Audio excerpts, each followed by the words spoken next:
Hey roomies, welcome back to my channel. If you are a new subscriber, thank you so very much for tuning in, and don't forget to hit that like, comment, and subscribe button, also that push notification bell.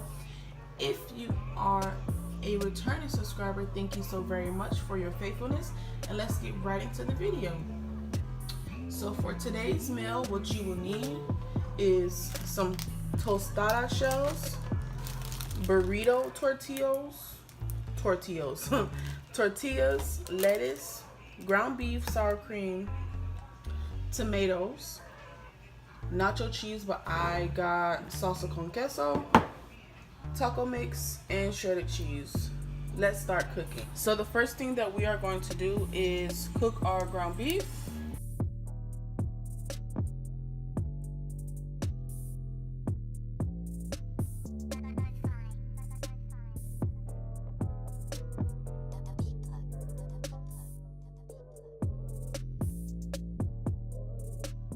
So after you've cooked your ground beef, what you're going to do is take your taco mix,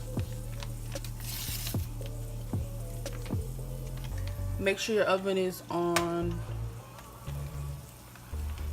low heat, pour your taco mix in, the water that is required in your taco mix, and mix this together. Just gonna bring this to a boil so it could thicken up and get onto the meat.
So once I go ahead and reach 100 subscribers, I plan on doing a giveaway.